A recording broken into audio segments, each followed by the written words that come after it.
नमस्कार, स्वागत है आपका 4 टीवी न्यूज पर। मैं हूं आपके साथ जो है बुलेटिन की शुरुआत करते हैं। देहरादून से खबर सामने आ रही है। सीएम पुष्कर सिंह धामी का प्रस्तावित कार्यक्रम तय। उत्तराखंड डिप्लोमा इंजीनियर्स महासंघ का कार्यक्रम आयोजित किया जा रहा है। सीएम धामी इसमें बतौर मुख्य अतिथि शिरकत करेंगे। सांस्कृतिक केंद्र निम्बू वालागढ़ी कैंट में इसका आयोजन किया जाएगा। 11:20 पर सीएम कार्यक्रम स्थल पहुंचेंगे। तो ये खबर सामने आ रही है देहरादून से। आपको बताते चले, मुख्यमंत्री पुष्कर सिंह धामी के कार्यक्रम और जो प्रस्तावित कार्यक्रम थे वो तय हो चुके हैं। उत्तराखंड डिप्लोमा इंजीनियर्स महासंघ का कार्यक्रम आयोजित किया जा रहा है, जहां सीएम धामी बतौर मुख्य अतिथि कार्यक्रम में शिरकत करेंगे। सांस्कृतिक केंद्र नींबू वालागढ़ी कैंट में आयोजन किया जाएगा।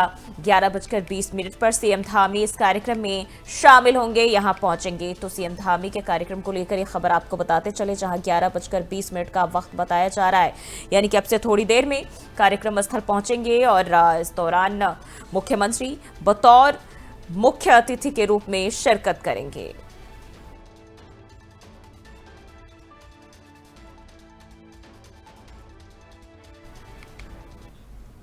देहरादून से एक और खबर आपको बता दें, मुख्यमंत्री ने विमान हादसे में मृतकों को दी श्रद्धांजलि। मृतकों के परिवारों के प्रति संवेदना भी जताई।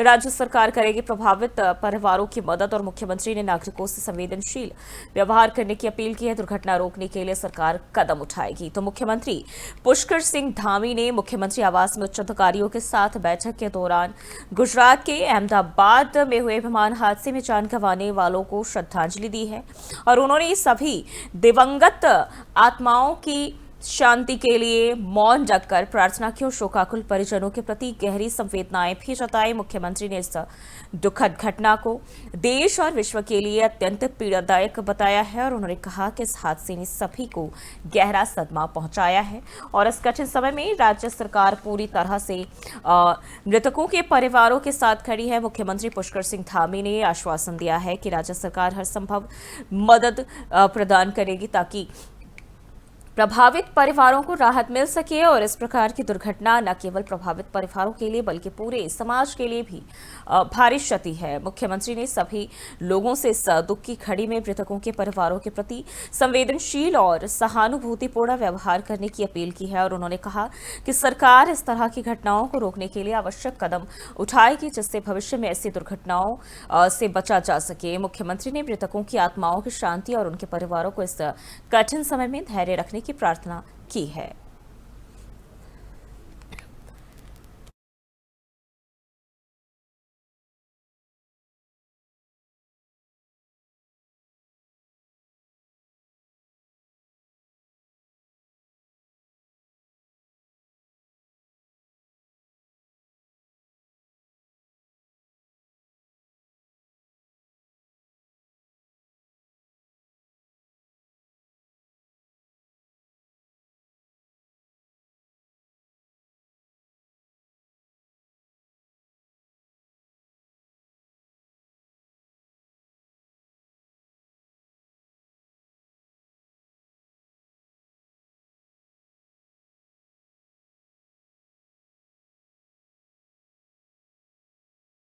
और देहरादून से एक और खबर आपको बताते चले, उत्तराखंड पहली बार विश्व ओलंपिक दिवस मनाएगा। 23 जून को होगा बड़ा खेल आयोजन प्रदेश में और खेल मंत्री ने इसके लिए तैयारियों के निर्देश भी दे दिए। योग दिवस पर कार्यक्रम का आयोजन उत्तराखंड ओलंपिक संघ कार्यक्रमों का आयोजन करेगा। उत्तराखंड में पहली बार विश्व ओलंपिक दिवस मनाने की तैयारियां जोर शोर से चल रही है। हर साल 23 जून को मनाए जाने वाले इस अंतर्राष्ट्रीय ओलंपिक दिवस के लिए साल 2025 में विशेष theme levelling the playing field यानी कि खेलों में सामाजिक समावेशन को ध्यान में रखते हुए चुना गया है और इस कड़ी में उत्तराखंड सरकार ने नेशनल गेम्स की तर्ज पर विश्व ओलंपिक दिवस के मौके पर भव्य कार्यक्रम आयोजित करने का निर्णय लिया है और यह कार्यक्रम हल्द्वानी के मानसखंड खेल परिसर में आयोजित किया जाएगा, जहां प्रदेश के राष्ट्रीय और अंतर्राष्ट्रीय स्तर के जो तमाम खिलाड़ी हैं वो हिस्सा लेंगे और इसके साथ ही आम जनता को भी इस कार्यक्रम में शामिल होने का मौका दिया जाएगा, जिससे खेलों के प्रति सामाजिक जागरूकता को और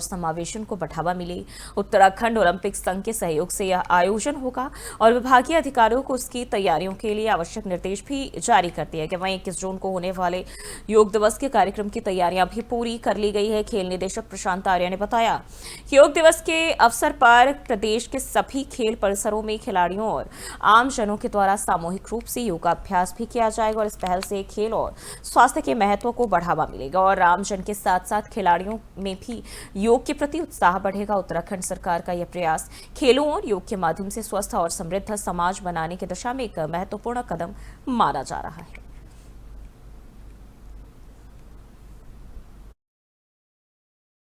योग दिवस में चूँकि खेल और योग दोनों एक तरह से कनेक्टेड है, फिजिकल और मेंटल एक्टिविटीज़ हैं। तो योग में हम लोग पूर्व की भांति हमारा स्पोर्ट्स कॉलेज, हमारे जो परिसर हैं पूरे जिलों में स्टेडियम्स, वहाँ हम लोग बच्चों के साथ और सामान्य जो नागरिक हैं उनके साथ योग और जो हमारे एंटरटेनमेंट के गेम्स हैं, छोटे गेम्स जिसके लिए बहुत ज़्यादा आवश्यकताएँ नहीं पड़ती हैं फील्ड की या सामान की, उनको हम लोग करते हैं। तो उसी कार्यक्रम को हम इस बार भी जारी करेंगे। और 15 जून को आयोजित होने वाले कैंची धाम स्थापना दिवस मेले की सुरक्षा एवं यातायात व्यवस्थाओं को सुनिश्चित करने के लिए अपर पुलिस महानिदेशक यानी एडीजी अपराध एवं कानून व्यवस्था वी मुरुगेशन ने कैंची धाम क्षेत्र का स्थलीय निरीक्षण किया। निरीक्षण के दौरान एडीजी ने पूरे आयोजन क्षेत्र में सुरक्षा व्यवस्था, भीड़ नियंत्रण, यातायात प्रबंधन, निगरानी व्यवस्था और श्रद्धालुओं की सुविधा से जुड़े सभी महत्वपूर्ण पहलुओं की बारीकी से समीक्षा की। इस मौके पर पुलिस महानिरीक्षक कुमाऊं परिक्षेत्र रिधिम अग्रवाल, वरिष्ठ पुलिस अधीक्षक नैनीताल प्रहलाद नारायण मीना सहित कई वरिष्ठ पुलिस अधिकारी मौजूद रहे। एडीजी मुरुगेशन ने कैंची धाम मंदिर परिसर पहुंचकर बाबा नीम करौली महाराज के दर्शन कर आशीर्वाद भी लिया और उन्होंने मंदिर परिसर के साथ साथ प्रमुख मार्गों, पार्किंग क्षेत्रों और भीड़भाड़ की संभावित जगहों का निरीक्षण किया ताकि आयोजन के दौरान किसी भी अप्रिय घटना से बचा जा सके और श्रद्धालुओं को सुरक्षित और सुविधाजनक माहौल भी मिल सके। एडीजी ने कहा कि सुरक्षा एवं यातायात व्यवस्था के प्रति पूरी तत्परता के साथ काम किया जा रहा है और श्रद्धालुओं की सुरक्षा सर्वोपरि होगी। मेले के दौरान पुलिस बल की तैनाती और मॉनिटरिंग व्यवस्था प्रभावी तरीके से लागू की जाएगी ताकि आयोजन सफल एवं शांतिपूर्ण रूप से संपन्न कराया जा सके। तो इस साल जो पिछले साल में जो भी सुरक्षा व्यवस्था चेंज कराई गई उससे और भी ज़्यादा दृढ़ व्यवस्था कराने के लिए हमने निर्देश कर लिए हैं। इनका जो भी रिक्वायर्ड पुलिस फोर्स है, पीएसी है, पीआरडी होमगार्ड है, सब को उपलब्ध कराया जाएगा। एडिशनल एसपीस और सीओस भी। और हमारी फोकस 3 तरीके के रहेगा। एक तो ट्रैफिक व्यवस्था, पार्किंग और क्राउड मूवमेंट, स्टैम्पेड ना हो, और सुरक्षा व्यवस्था कहीं पे ऐसा घटना ना हो। ये तीनों एंगल पे हमने आज पूरा अफसर्स के साथ ब्रीफ कर लिए हैं और एक रिव्यू भी हो गया है। कल इन्होंने ब्रीफ करेगा अपना डाउन द लाइन फोर्सेस का, तो सुरक्षा व्यवस्था 15 जून को जो कैंची मेला होने वाला है उसके मद्देनज़र नैनीताल पुलिस के द्वारा एक ट्रैवल प्लान जारी किया गया है जिसमें कुछ शटल सर्विसेज की जो संचालन के बारे में बताया गया है, पार्किंग्स के बारे में बताया गया, इसके साथ ही डाइवर्जन प्लान है उसको भी हम लोगों ने जारी किया। तो जो श्रद्धालु कैंची धाम आना चाहते हैं या पहाड़ की यात्राएं करना चाहते हैं वो नैनीताल जिले में आने से पूर्व जो हमारा डाइवर्जन प्लान है उसको ठीक से देख लीजिए। ऐसे जितने भी टूरिस्ट हैं जिनको कैंची के अलावा अल्मोड़ा, बागेश्वर, कौसानी, रानीखेत या पिथौरागढ़ की तरफ जाना है वो भीमताल से ही डाइवर्ट कर दिए जाएंगे और भीमताल से खुटानी, पदमपुरी होते हुए उनको पहाड़ की यात्राएं करनी है। इसके अलावा जो कैंची धाम के लिए जो टूरिस्ट आ रहे हैं उनको शटल सर्विसेज से हम कैंची धाम लेके जाएंगे, वहां से वापस शटल में पार्किंग एरिया में छोड़े जाएंगे। नैनीताल जो टूरिस्ट आ रहा है उस नैनीताल वाले टूरिस्ट को नैनीताल से शटल सर्विसेज लेनी है और वापस नैनीताल तक उनको शटल से ही छोड़ा जाएगा। कोई भी प्राइवेट व्हीकल नैनीताल से 14 और 15 तारीख को कैंची धाम के लिए अलाउ नहीं। तो इस साल जो पिछले साल में जो भी सुरक्षा व्यवस्था चेंज कराई गई उससे और भी और उत्तराखंड गढ़वाल रेंज के पुलिस महानिरीक्षक राजीव स्वरूप ने मसूरी कोतवाली में प्रेस कॉन्फ्रेंस में शहर में बढ़ती ट्रैफिक जाम, चारधाम यात्रा के प्रभाव और ऑपरेशन लगाम अभियान के बारे में जानकारी दी। मसूरी में पर्यटकों की भारी भीड़ के कारण ट्रैफिक की समस्या गंभीर होती जा रही है। गांधी चौक से कैंपटी फॉल रोड तक संकरे मार्गों के कारण वाहन जाम में फंस जाते हैं और खासकर सप्ताहांत और छुट्टियों में स्थिति और भी बिगड़ जाती है। इसे नियंत्रित करने के लिए अतिरिक्त पुलिस बल तैनात किए जा रहे हैं। इसके साथ ही ऑफिस के अधिकारी भी वीकेंड में मसूरी में ड्यूटी करेंगे। पुलिस फोर्स की कमी को जल्द ही बढ़ाया जाएगा और किमाड़ी मार्ग को ठीक कर सुरक्षित बनाया जाएगा ताकि ट्रैफिक समस्या कम हो सके। चारधाम यात्रा शुरू होने से श्रद्धालुओं की संख्या बढ़ने से ट्रैफिक दबाव और बढ़ गया है। पुलिस लगातार प्रयास कर रही है और जाम की समस्या ना होने पाए और समय समय पर प्लान भी बनाए जा रहे हैं। सड़क पर बढ़ती अनुशासनहीनता को देखते हुए ऑपरेशन लगाम शुरू किया गया, जिसमें शराब पीकर ड्राइविंग, अव्यवस्था फैलाने और नियम तोड़ने वालों के खिलाफ सख्त कार्रवाई भी की जा रही है। पुलिस ने ट्रैफिक प्रबंधन के लिए तकनीकी टूल्स जैसे गूगल मैपिंग का भी इस्तेमाल शुरू किया है, जिससे रियल टाइम ट्रैफिक की जानकारी मिलती है। डायवर्जन प्लान लागू किया जा सकता है। राजीव स्वरूप ने कहा कि उत्तराखंड देवभूमि है जहां पर्यटकों का स्वागत है, लेकिन कानून तोड़ने वालों को बर्दाश्त नहीं किया जाएगा। पुलिस का उद्देश्य सुरक्षित और अनुशासित वातावरण प्रदान करना है। ट्रैफिक का जो अभी हमारा ये पर्यटन सीजन अभी चल रहा है और विशेषकर आप यहाँ हमारा चारधाम यात्रा भी अपने चरम पे चल रही है, तो इससे निश्चित तौर पे अभी इन जो जून का जो वीकेंड है वो निश्चित तौर पे काफी हमें यहाँ पे ट्रैफिक का दबाव दिख रहा है। इसके लिए पर्याप्त मात्रा में फोर्स भी प्रोवाइड कर दी गई हैं। साथ साथ जो रश वीकेंड्स हो रहे हैं, जो सेकेंड सैटरडे और जो उसके बाद के जो कंटिन्यूस लॉन्ग वीकेंड्स हैं, उसको मैनेज करने के लिए रेंज स्तर से भी जो रेंज में कार्यालय में जितने भी नियुक्त जो कर्मी हैं, इनकी विशेष ड्यूटी इस वीकेंड को लगाई गई है। साथ साथ यहाँ के संबंधित क्षेत्राधिकारी और थाना अध्यक्ष और यहाँ के जो टीआई हैं, उनको ब्रीफ किया गया है कि किस तरीके से जो ट्रैफिक का जो दबाव हो उसको किस तरीके से आप उसको डाइवर्ट करें। जो चारधाम जाने वाले जो श्रद्धालु हैं उनको निश्चय मसूरी से ना आए, उनको रिलेटिवली दूसरे रास्तों पे डाइवर्ट करके उनको उनके गंतव्यों तक अग्रसित करें। ट्रैफिक का और उत्तराखंड में एक पेड़ मां के नाम अभियान के तहत लोगों में जागरूकता बढ़ रही है। बीजेपी के कार्यकर्ता पूरे प्रदेश में इस पहल को बढ़ावा दे रहे हैं। बीजेपी प्रदेश अध्यक्ष महेंद्र भट्ट ने बताया कि अभियान 5 जून विश्व पर्यावरण दिवस से शुरू होकर 16 जुलाई हरेला पर्व तक चलेगा। इस दौरान बीजेपी के सभी कार्यकर्ता पेड़ लगाकर पर्यावरण संरक्षण का संदेश भी देंगे और यह अभियान केंद्र की मोदी सरकार के पिछले 11 सालों के विकास और पर्यावरण संरक्षण कार्यक्रमों को भी आगे बढ़ाने का एक हिस्सा है। महेंद्र भट्ट ने कहा कि पेड़ लगाना न केवल पर्यावरण के लिए लाभकारी है, बल्कि यह हमारी मातृभूमि के प्रति सम्मान और संरक्षण का भी प्रतीक है। और उन्होंने सभी से इस अभियान में सक्रिय भागीदारी की अपील की है ताकि उत्तराखंड हरा भरा और स्वच्छ बने। इस पहल से न सिर्फ पर्यावरण सुरक्षित होगा, बल्कि लोगों में प्राकृतिक संसाधनों के प्रति जागरूकता भी बढ़ेगी। एक पेड़ मां के नाम अभियान प्रदेश में हर नागरिक को पर्यावरण संरक्षण का संदेश दे रहा है और आने वाली पीढ़ियों के लिए बेहतर भविष्य सुनिश्चित करने का एक प्रयास माना जा रहा है। देखिए, 5 जून पर्यावरण दिवस से पूरे देश के अंदर एक पेड़ मां के नाम के अभियान की श्रृंखला प्रारंभ की है। भारतीय जनता पार्टी का कार्यकर्ता, प्रत्येक कार्यकर्ता से हमने आह्वान किया है कि वो एक पेड़ पर्यावरण की दृष्टि लगाए। और जहाँ भी बीजेपी के कार्यक्रम होता है, मुख्यमंत्री कार्यक्रम है, चाहे मेरा कार्यक्रम रहता है, मंत्री कार्यक्रम होगा, हर कार्यक्रम के पहले, कार्यक्रम के बाद हम एक पेड़ जरूर संचित करेंगे। और ये कार्यक्रम हरेला पर्व 16 जुलाई तक चलेगा। तो क्योंकि पर्यावरण संरक्षण उत्तराखंड की एक नज़ीर भी रही है, उसमें हम लोग अपना कार्यक्रम आगे बढ़ा रहे हैं। और सेवा, सुशासन, गरीब कल्याण के 11 वर्षों के कार्यक्रम भी पूरे प्रदेश में चल रहे हैं। आज मुख्यमंत्री जी भी हमारे जो उद्यमी हैं उनके एक सेमिनार को संबोधित करेंगे। मैं कल रुड़की में था। हमारे सारे मंत्री, सांसदगण लगातार इन 2 दिनों के प्रेस कॉन्फ्रेंस कर रहे हैं, प्रदर्शनी का उद्घाटन कर रहे हैं। और 11 साल बेमिसाल के जो कार्यक्रम है, सेवा, सुशासन, गरीब कल्याण के जो विषय को लेकर जनता तक अपनी बात को पहुंचा रहे हैं। देखिए, 5 जून पर्यावरण और जहां देश भर में सरकारें सड़कों के जाल बिछाने के दावे कर रही है, वहीं उत्तराखंड की ग्रीष्मकालीन राजधानी गैरसैंण के करीब सेरा तेवा खर्क गांव के लोग आज भी सड़क मार्ग के अभाव में बड़ी मुश्किलों का सामना कर रहे हैं। यहां बीमार लोगों और प्रसूता महिलाओं को डंडी में बिठाकर कांधों पर लादकर ले जाना पड़ता है अस्पताल, और अस्पताल तक उन्हें पहुंचाना पड़ता है। और हाल ही में भगवत सिंह को उपचार के लिए ऋषिकेश ले जाने के लिए गांव की महिलाओं ने उन्हें डंडी में बिठाकर कांधों पर लादकर सड़क तक पहुंचाया।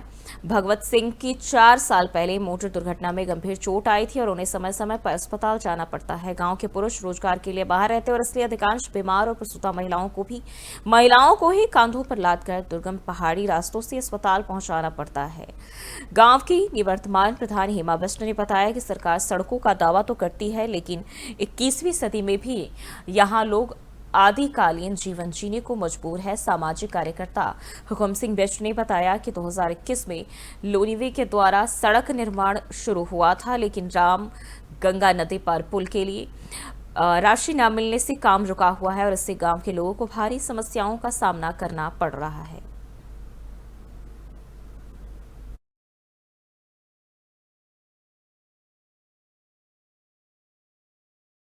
और हरिद्वार में एक होटल कारोबारी अरुण कुमार पर जानलेवा फायरिंग करने वाले पंजाब के 2 बदमाशों को पुलिस ने गिरफ्तार कर लिया है। नगर कोतवाली क्षेत्र के खड़खड़ी में 2 जून को हुए इस हमले में 3 बाइक सवारों ने अरुण कुमार पर गोली चलाई थी। पुलिस ने सैकड़ों सीसीटीवी फुटेज खंगाले और लंबे जांच के बाद फगवाड़ा पंजाब से आरोपियों मानव हंस और अंकित को गिरफ्तार किया। एसएसपी प्रमेंद्र सिंह डोभाल ने बताया कि हमलावरों ने घटना के बाद हमलावर जो है वो फरार हो गए, लेकिन पुलिस ने उन्हें पकड़ने में सफलता हासिल की है। घायल अरुण कुमार को तुरंत अस्पताल में भर्ती कराया गया। जांच में पता चला कि अरुण कुमार मूल रूप से हरियाणा का रहने वाला है और पहले भी एक गैंग का सदस्य रह चुका है और इस हमले का कारण भी गैंगवार ही बताया जा रहा है। पुलिस ने बताया कि आरोपी गैंग पंजाब और हरियाणा दोनों राज्यों में सक्रिय हैं। अभी 3 अन्य आरोपी फरार बताए जा रहे हैं, जिनकी तलाश जारी है। पुलिस ने मामले की गहनता से जांच जारी रखी है और बाकी आरोपियों को भी जल्द गिरफ्तार करने का दावा किया है। इस गिरफ्तारी से इलाके में सुरक्षा व्यवस्था सख्त करने की कवायद तेज हो गई है। इसके पीछे जो इनसे पूछताछ के बाद एक जो प्रिलिमिनरी जानकारी हमें प्राप्त हुई कि जो अरुण है ये मंजित महल वाले गुट जो अपराध की दुनिया में काम कर रहा है उससे जुड़ा हुआ है और अपने एक भाई की ये पैरवी कर रहा था, जिसके उसी को रास्ते से हटाने के लिए कपिल सांगवान गुट उर्फ नंदू जो इस समय लंदन में है उसके द्वारा हिमांशु को इसमें सुपारी दी गई थी जो उसी के गुट का रहने वाला है और उस पर कार्रवाई करते हुए इनके द्वारा रेकी करके इस पर फायर किया गया था। फायर के बाद ये यहाँ पर 5 लोग ये उस समय उपस्थित थे। फायर करने के तुरंत बाद ये लोग यहाँ से फरार हुए थे।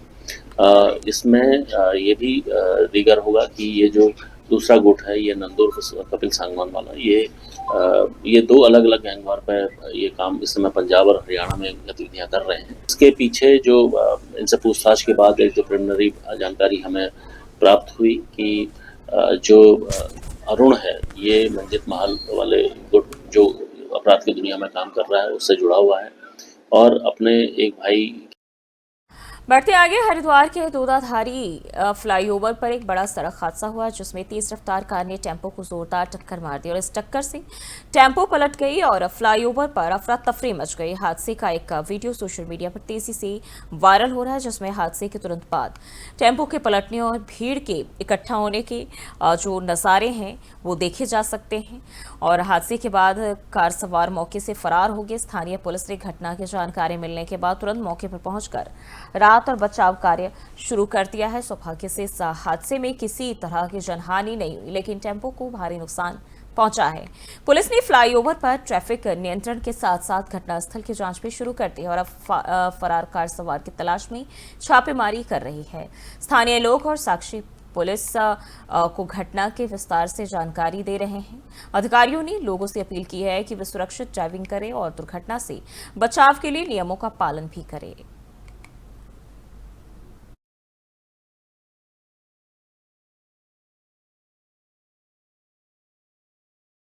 और मौसम को लेकर खबर सामने आ रही देहरादून से आपको बताते चले, मौसम विभाग ने येलो अलर्ट जारी किया है। प्रदेश में बारिश होने का अनुमान जताया। मौसम विज्ञान केंद्र के निदेशक विक्रम सिंह ने जानकारी दी है। 13 जून को पर्वतीय जनपदों में बारिश की संभावना जताई गई है। तो ये खबर आपको बताते चले देहरादून से सामने आ रही है, जहां मौसम विभाग ने येलो अलर्ट जारी कर दिया है। प्रदेश में बारिश होने का अनुमान मौसम विभाग की ओर से जताया गया है। निदेशक विक्रम सिंह ने इसको लेकर जानकारी दी है और उन्होंने 13 जून को पर्वतीय जनपदों में बारिश की संभावना भी जताई है। तो मौसम विभाग ने मौसम को लेकर ये अलर्ट जारी कर दिया है। 13 जून को पर्वतीय जिलों में बारिश की संभावना जताई गई है। साथ ही साथ आपको बताते चले, येलो अलर्ट मौसम विभाग की ओर से प्रदेश में जारी किया गया है।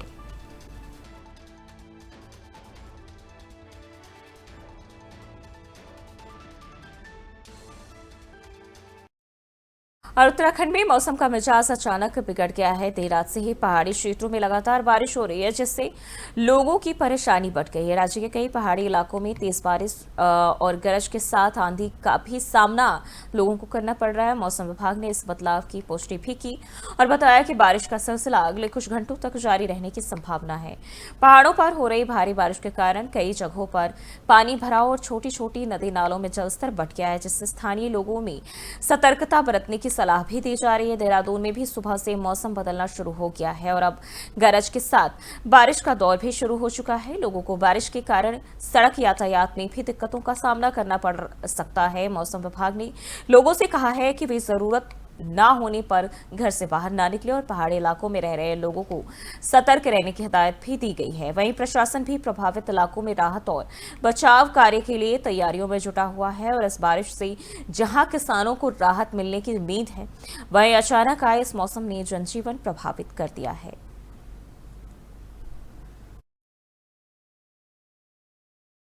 लोगों के लिए परेशानी बन गया है और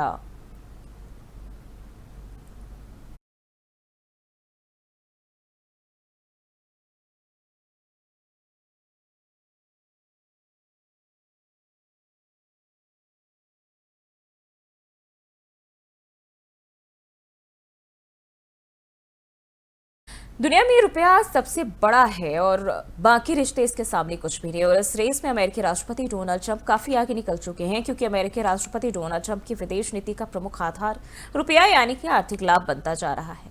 ट्रंप प्रशासन पारंपरिक अमेरिकी मूल्यों और पुराने कूटनीतिक रिश्तों को पीछे छोड़ते हुए पूरी दुनिया में आर्थिक हितों को प्राथमिकता दे रहा है। चाहे सऊदी अरब का दौरा कर हथियारों के सौदे करना हो या आतंकवाद पर नरम रुख अपनाना, ट्रंप की रणनीति में डॉलर सबसे आगे है। ओबामा प्रशासन ने जिस ईरान पर परमाणु कार्यक्रम को लेकर कड़े प्रतिबंध लगाए थे, उसे ईरान से ट्रंप ने आर्थिक फायदे के लिए बातचीत शुरू कर दी, जिसे इजरायल ने तीखा विरोध जताया।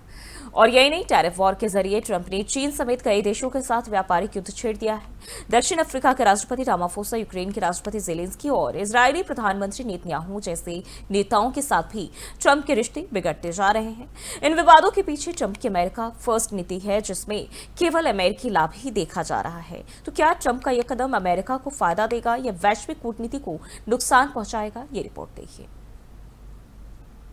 दरअसल अमेरिका और इजरायल के दोस्ती के बीच विवाद ने स्थान ले लिया, क्योंकि जो ट्रंप चुनाव के समय कहते जा रहे थे कि अगर वह चुनाव जीत जाते हैं तो दुनिया में युद्ध रुकवा देंगे, जो संभव नहीं हो पाया, वहीं इजरायल से किए अपने वादों से भी पीछे हटते दिख रहे हैं। क्योंकि ट्रंप का कहना था कि चुनाव जीतने के बाद पूरी तरह से बर्बाद गाजा को नए तरीके से बसाएंगे, जिसका समर्थन नेतन्याहू ने भी किया था। लेकिन अब ट्रंप ईरान के साथ समझौता टेबल पर बैठना चाहते हैं, क्योंकि ईरान ने समझ लिया कि अगर अमेरिका के सैंक्शन से बचना है तो ट्रंप को व्यापार का लालच देकर अपनी तरफ खींच लो। और ईरान ने ऐसा ही किया कि हम हर चीज में समझौता के लिए तैयार हैं, लेकिन क्या इजरायल तैयार है? क्योंकि ईरान इजरायल को मान्यता देता ही नहीं है। उसका मानना है कि इजरायल जैसे देश को होना ही नहीं चाहिए। इसके साथ ही ईरान की चाहत है कि वह परमाणु संपन्न राष्ट्र हो, लेकिन इजरायल का कहना है कि मिडिल ईस्ट में किसी भी देश के पास परमाणु हथियार नहीं है, और अगर ईरान के पास ऐसे हथियार आ जाते हैं तो वह फिर किसी की नहीं सुनेगा, चाहे वो अमेरिका हो या फिर कोई और देश। लेकिन ईरान की मंशा है कि वह मध्य पूर्व में परमाणु संपन्न राष्ट्र बने। इजरायल इस बात को कतई स्वीकार नहीं करता। उसका मानना है कि मध्य पूर्व में कोई भी देश परमाणु हथियार रखने का अधिकार नहीं रखता है। और अगर ईरान के पास परमाणु हथियार आ जाते हैं तो वह क्षेत्र में किसी की नहीं सुनेगा, न अमेरिका की और न ही किसी अन्य देश की। हालांकि ईरान यह दावा करता है कि उसका परमाणु कार्यक्रम केवल नागरिक उपयोग के लिए है, जैसे बिजली उत्पादन, न कि हथियार बनाने के लिए। लेकिन इस दावे पर विश्व समुदाय में भरोसा कम है। इजरायल के लिए ईरान का यह रवैया एक सीधी चुनौती है। वहीं नेतन्याहू का यह भी कहना है कि इजरायल अभी 7 फ्रंट पर वॉर कर रहा है, जिसमें ईरान का हाथ है, और अगर ऐसे में ईरान परमाणु संपन्न हो जाता है तो इजरायल के लिए खतरा होगा। इसलिए इजरायल के प्रधानमंत्री बेंजामिन नेतन्याहू और अमेरिकी राष्ट्रपति डोनाल्ड ट्रंप के बीच हाल ही में हुई फोन कॉल में बहस छिड़ गई, क्योंकि ईरान के साथ चल रही अमेरिका की बातचीत और गाजा युद्ध पर हो रही चर्चा दोनों को लेकर दोनों देश एक मत नहीं दिख रहे।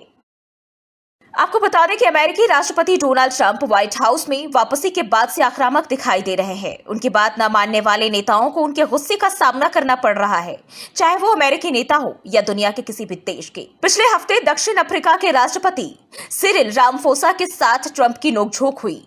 अब उनके इजरायली प्रधानमंत्री के साथ तीखी बहस हुई। रिपोर्ट के मुताबिक ट्रंप ने कॉल के दौरान नेतन्याहू से कहा, मैं ईरानियों के साथ एक कूटनीतिक समाधान चाहता हूं। मुझे एक अच्छा सौदा करने की अपनी क्षमता पर विश्वास है। उन्होंने कथित तौर पर इस बात पर भी जोर दिया कि वह एक ऐसे समझौते की तलाश कर रहे हैं जो दोनों पक्षों के हितों की पूर्ति करेगा। लेकिन इजरायल नहीं चाहता कि ईरान के साथ अमेरिका के रिश्ते सामान्य हो, क्योंकि ऐसा होने पर इजरायल पर संकट गहरा सकता है। वही मामले को लेकर चैनल 12 ने बताया कि कॉल का लहजा पहले से अलग प्रतीत होता है। ट्रंप नेतन्याहू से इन दिनों अलग चल रहे हैं। उन्होंने अपने मध्य पूर्व दौरे से भी इजरायल को दूर रखा था। हालांकि चैनल 12 ने बताया कि बातचीत आपसी समझ के नोट पर खत्म हुई। डोनाल्ड ट्रंप की विदेश नीति ने स्पष्ट कर दिया कि आज की दुनिया में रुपया ही सबसे बड़ा रिश्ता है। लेकिन क्या यह सोच विश्व शांति और स्थिरता के लिए उचित है? क्या आर्थिक लाभ के चलते कूटनीतिक रिश्तों को नकारना सही रणनीति होगी? ये सवाल आने वाले दिनों में विश्व राजनीति के मुख्य विषय बने रहेंगे। ट्रंप की यह नीति अमेरिका के लिए लाभकारी साबित हो या वैश्विक तनाव बढ़ाए, ये तो समय ही बताएगा। दरअसल और फिलहाल के लिए इस बुलेटिन में बस इतना ही। देश और दुनिया की तमाम खबरों के लिए देखते रहिए 4 TV न्यूज़।